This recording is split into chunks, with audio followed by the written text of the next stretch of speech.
What is up, everyone? I'm Jeff Lund, and this is the Mediocre Alaskan Podcast. There are experts, there are wannabe experts, and there are dudes like me. Decided to switch up the intro to the podcast here. There's a ton of podcasts out there, just so many podcasts out there. It's great to have a whole variety of stuff to listen to. I'm listening to a couple from Wyoming now, mostly hunting and outdoors, and that's great to have, but a lot of them are similar in that there's experts, and it's kind of experts by the experts, people who are self-proclaimed experts or new experts. You know, they've lived in this place for 10 minutes, and so now they're an expert and having their connections on there, which is totally fine. It's great to listen to. But I really wanted to clarify the message here. There's a quote by Bill Heavey. He's my favorite outdoor writer. I grew up, well, not really grow up, but I read a lot. When I started reading for fun, I picked up his books, and I was reading his back page column from Field and Stream magazine. And the way he wrote and his experiences just resonated with me. I've never been anybody who's had a ton of success when it comes to outdoors, just proficient enough. And so the quote from the introduction of I think it's his latest book, Should the Tent Be Burning Like That? He wrote, "When I first started writing for Field and Stream, I saw that the expert end of the masthead was overpopulated, and the other end, a place for amateurs with more passion than proficiency, for guys who fail more than they succeed, was wide open. It was here that by inclination and experience I planted my flag." So I think a lot of the self-deprecating humor that I start with this has been stemming from not only my inability to be super successful, but also because of reading a lot of Bill Heavey. And I think it's important to remember, and it's okay to not be an expert. You know, it's okay to admit that, you got to learn. It's okay to admit that you don't know everything. I think a lot of people get caught up in thinking that they know everything or have all the answers, and that's crazy. I think a lot of podcasters recognize that, and that's why they have experts on, people who really are dialed into these things. And it's nice to see that humble side of the experts too, the people who said it just years and years and years, and they won't call themselves an expert. I think a true expert doesn't call himself or herself an expert. Everyone just knows, right? If you have to promote yourself as an expert, why are you doing that? Why do you have to call yourself an expert? I think people just have those respected names, and people by recommendation are going to let you know that you're an expert, at which case, don't say that you're an expert. Yeah, you just are. The people that I respect most about the outdoors are not people who claim to be experts. They don't waste their time trying to promote themselves to others. They just are. So, a little bit of a turn in that. I think it'll be a positive turn. I like it going forward, really embracing the fact that I'm just trying to have people on here that know what they're talking about, and then people who listen. Average guy. I'm going to fail probably more than I succeed, but it's going to be a great time doing it, and learning is what it's all about. I'm going to be better tomorrow than I was today, and there you go.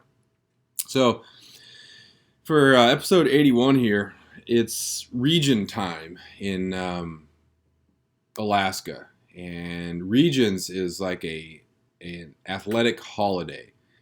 And unfortunately for a lot of other sports, you don't have the facilities for it. And so Alaska is definitely a basketball state. There are some schools that have football and successful football programs, but they are not nearly as developed as basketball, not as followed as basketball. People like to make the connection to, like Texas. Oh, it's like Texas football. But it's way different, and I'll tell you why. So the region tournament for Southeast Alaska. So Southeast Alaska is made up of 1,700 islands, and there are, 16 or so schools in Southeast Alaska divided into 4 categories. You have 1A, 2A, 3A, 4A. 4A is the biggest, 1A is the smallest. And so they get together for a tournament. And rather, like down south, you have the playoffs where after the regular season, then your 1 and your 16 play, and then your 8 and 9 play, and your 16 teams in the section play in the or twice a week they play in the playoffs. But Southeast Alaska and Alaska in general, you just meet up for these big, huge, mega tournaments. So every 2A, 3A, and 4A team in Southeast Alaska is meeting up at Mount Edgecombe High School, which is in Sitka, Alaska. They all are flying in, ferrying. The tournament starts on Tuesday. So there's going to be the girls' basketball team will be gone from all the schools. The boys' basketball team, the pep clubs, which is 20 kids or so who get to go on the school trip. The pep band, the dance team, and the cheer team. So you got 6 teams per school. They're going to be gone. So I'm just realizing how much this week is going to be crazy for me as a teacher. I've taught the last 3 years, or I've coached the last 3 years. So I've been gone for regions. But now that I'm not coaching this year, it's going to be different. From Tuesday on, this entire week, there's going to be very few students that are there, and everyone's going to be at regions. So when you talk about basketball being huge, you're going to have so many kids. Half the population of most schools are going to be in Sitka this weekend, and so they start games early in the morning, and at the end of it, you're going to have conference champions for 2A, 3A, 4A. Winner's going to go to state, and it's crazy. The pep club from Ketchikan High School is staying in the basement of a church. The pep band, I think, is staying at a church too. Basketball teams stay at the hotel. There is an old college there that went out. It's Sheldon Jackson. It's no longer college, but they keep the dorms open for the Sitka Fine Arts camps and for other things, I think, like this. There might be some teams that are staying at Sheldon Jackson. Also, some players who are probably going to be housed out with families in Sitka. So the dynamic is so crazy because, again, if to all the listeners who don't live in Alaska, a lot of the towns that you go to for basketball games, you don't have hotels. You don't have places to stay. So you're either staying in a classroom or you are being housed out. So when I was in high school and we were on cross-country trips, we would go to the school. We'd get a day or two early based on the ferry system. Let's say that we were going to Sitka. We'd take the boat to Sitka, and it would take, I think it's 25 hours. So you're on a boat for 25 hours, the state ferry system. For 25 hours, you get to Sitka. You get picked up by your housing family. So whoever you're staying with, they'll take 2 or 3 kids. Like a cross-country kid on the Sitka team will then house 2 or 3 kids from a visiting team for the weekend. So if you get on Friday morning, Friday night, you're going to stay there Saturday night, and then you leave maybe Sunday in the morning if the ferry schedule lines up that way. So you're staying in the home of an athlete you're going to compete against while you're up there. And then if there's something going on in Prince of Wales, or you reciprocate. And so you have these kids who build these bonds over 4 years of competing against each other by staying at each other's houses. And it's a really interesting rivalry that develops because you are competing and you're staying at the house. And so after you play a basketball game, if you win or they win, then you're like at the same house, and the parents are cooking food for all of you sometimes. So that's the travel dynamic. As far as the smaller schools, if you don't house out like we didn't, Klowak was a 2A school, which is the second smallest classification when I was in high school. And we went to small communities that didn't have hotels, and we all group housed, so we stayed in the school. When I was a senior, we did a long trip. It costs a lot to go to these smaller villages and play games, so you don't just leave school on a Wednesday, get to wherever you're going on a Thursday, play Friday night, Saturday night, and come home. You try to do as many trips as you can, or many games as you can during a single trip. So we were going to play 2 games at Yakutat, 2 games at Skagway, and then 2 games at Gustavus on I think it's supposed to be 10 or 12 days. We're just going to be gone for most of it, save a ton of money by doing that. So if you have a Google map or Google Earth, Yakutat is it's actually on the mainland. It's the very north part of Southeast Alaska. Skagway is all those iconic pictures you have of the Klondike Gold Rush going up the Chilkoot Trail. That's pretty close to the Skagway area. So it's the very top of Lynn Canal, which is, again, northern part of Southeast Alaska. And then Gustavus is at the mouth of Glacier Bay. So we were going from Klawock, Alaska, which is southeast down by Ketchikan. Alaska Airlines to Yakutat, fly back to Juneau, then get from Juneau to Skagway on a ferry, and then go Skagway back to Juneau, and then small plane from Juneau to Gustavus. That was the plan. After years of fine print contracts and getting ripped off by big wireless providers, if we've learned anything, it's that there's always a catch. So when I first heard that Mint Mobile offers premium wireless starting at just $15 a month, I thought, what's the catch? But after talking to them and using their service, it all made sense. There isn't one. Mint Mobile's secret sauce is that they're the first company to sell wireless service online only. They cut out the cost of retail stores and pass those sweet savings directly to you. For anyone who hates their phone bill, Mint Mobile offers premium wireless for just $15 a month. I was hesitant about having to get a new phone and a new phone number, but with Mint, you can use your own phone with any Mint Mobile plan and keep your same phone and your same phone number along with all of your existing contacts. Mint Mobile gives you the best rate whether you're buying for one or for a family, and at Mint, families start at 2 lines. All plans come with unlimited talk and text plus high-speed data delivered on the nation's largest 5G network. Switch to Mint Mobile and get premium wireless service starting at just $15 a month.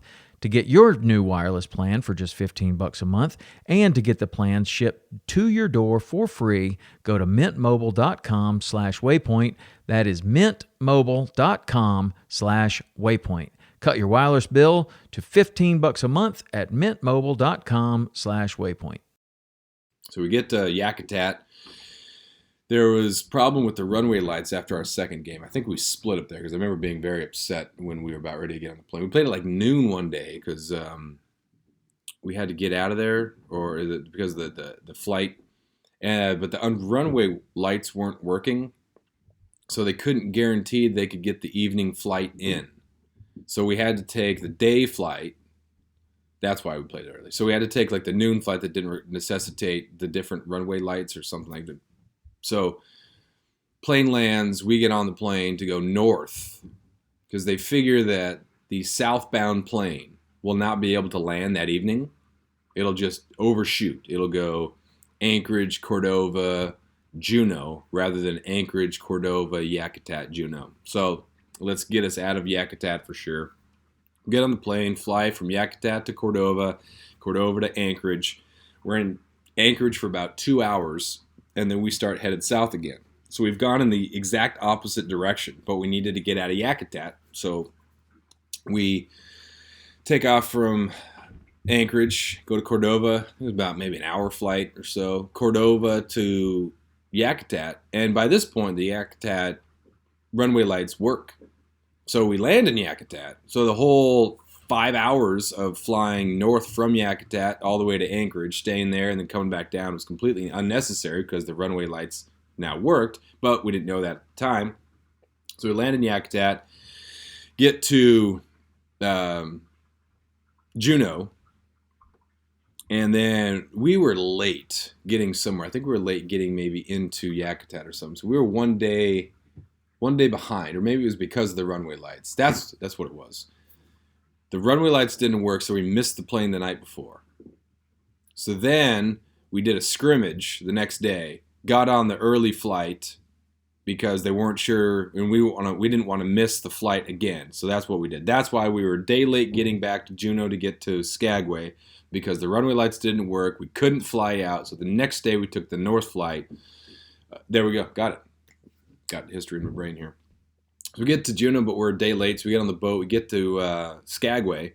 And in order to get back on schedule, we played 2 games in one day. The first game didn't go super well. The second game, we won in overtime. I remember that because now I've played 4 games in 6 days, maybe 5 days. And my knees were swollen. And I remember during the timeouts in overtime, I couldn't sit down because if I sat down, my knees would kind of like seize up. So I was standing in the huddle there, and So we won the game in overtime, which was great, and then just iced the knees. We took the ferry back down to Juneau, and there was no girls team in Gustavus, so the girls continued south and flew home. The weather was too bad to get us. It's those small 5 or 6 seat planes, so you take your entire team on 2 planes, and the weather was too bad, so we stayed an extra night in Juneau, and then next day got to the airport and they gave it a shot. And anytime you have a bush pilot in Southeast Alaska or anywhere that says, "Oh, we'll give it a shot," you think, well, it's not super encouraging, but I guess we'll go with it. So we're in the small planes and we're circling. So we see the other plane that's circling that has the rest of our team in it, circling above Gustavus, and we just can't find a way. It's the clouds are too low. The fog is just sitting in there. So we circled there for a little bit, and I'm not a big fan of those little planes. I don't mind if I could see stuff, but if it's just whiteout conditions, then I don't really like that. So we circled for a little bit, went back to Juneau, landed. Had to stay an extra night in Juneau because they gave up. The next morning, we fly, circle a little bit, come back to Juneau, can't land, or I couldn't land in Gustavus, get back to Juneau, landed in Juneau, but then they say it cleared above Gustavus. So we take off, head to Gustavus, land. Gustavus is I've only been there this one time. And they have a small gym in which there's no bleachers. And they have this kind of loft where the weight room was, and that's where we stayed. So if you were a junior or senior, then there was a mat and there was a bench press we could sleep on. Otherwise, people would just sleep back on the floor. And this is at the end of the trip. Like we're at days 12, 13, 14 now. We're already running over into the extra days at this point because of the extra days in Juneau and the extra day in Yakutat. But the gym has no bleachers. And so when we played them, the people of the town would just sit on the side, and they cheered for anything. They cheered for anybody who made a good play or a good shot. So I hit a three-pointer, and you have everyone cheering. It was just kind of a weird environment. There were 5 players on their team, and they had one guy who was pretty good, but they often don't have enough guys to field a team. So it was one of the rare years that they had, or the rare times that they had back-to-back seasons with the team. So we beat them pretty good, and then couldn't fly out naturally the next day. So we played an extra game. And so by this point, we played 6 conference games. We played an extra little scrimmage thing in Yakutat, and then we played this extra little scrimmage thing. But we're on day 15 of this trip. And you bring enough stuff for 10 days, hoping to get laundry. You know that your uniform is gonna stink.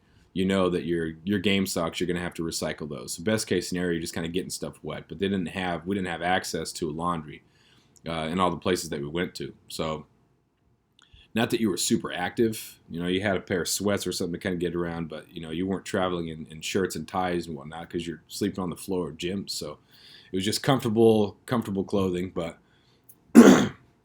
got back home, and that was the epic odyssey there. Went 2, 3, 4-2 on that trip, junior year, or senior year. Regions that year were in Ketchikan. So it's kind of ironic. I now teach at the school and used to coach for the school that I lost my last high school game in. So I took my uniform off for the last time at the school that I now teach and used to coach at.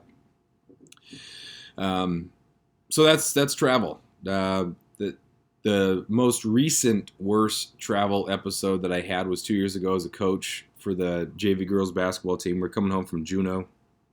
And the weather was really bad in Sitka and Ketchikan. So there was a sick member of the debate team. The Ketchikan debate team was also in Juneau. And so the male coach had to stay with that kid because they went to the doctor, went to the hospital clinic. So I then became because I'm good friends with the debate coach. So I became the male chaperone for the debate team, which made no difference because we're all on the same plane. It was just in name. I was the new chaperone for the team. So we flew to Sitka, and then as we're trying to land in Ketchikan, the weather is too bad. So on final approach, you just hear the engine scream, and we took off, and then we flew all the way down to Seattle. So from Sitka to Ketchikan is about 45-minute flight. We added another hour and a half to get down to Ketchikan because the weather was so bad. So you saw the lights of Ketchikan. You're coming in. We're just bouncing around. These new jets that they made are really efficient and great on gas, but they're not nearly as heavy, so they don't sit as well in that turbulence. So it was pretty bad going in. Get back down to, or get to Seattle, and now I'm in a crunch because I'm the new debate coach or chaperone. I'm now in charge of the debate team. So we had 2 male coaches and a female chaperone. So the girls basketball team is fine, totally taken care of and supervised. There is a member of the debate team who has a parent who works for Alaska Airlines, and so the debate team got booked on a northbound flight that night. So we go Juneau, Sitka. Sitka can't land in Ketchikan, so all the way down to Seattle. We're there for about an hour and a half until we get booked on the northbound flight that night. So I'm wrangling up these debate kids. Well, I know some of them, but I don't have the same rapport with those kids. But they were very good, very well behaved. The girls basketball team just goes straight to the hotel and says we're going to try it tomorrow. And so I'm getting text messages from the team about they're having team dinner, and I'm debate chaperone. So we head north, and on final approach again, the weather is worse. And we're just bouncing around, and there are times when you're kind of solid and you're bounced off this line. It didn't really seem like we had much of a line during the approach. Like it was just a constant vibration and jostling around. And at this point, I'm so tired because we left Juneau at 8 in the morning. And this is the evening flight coming into Ketchikan. So we're already 12 hours into this just absolute craziness of flights all around. So final approach, I'm thinking, man, just try it. Just try it.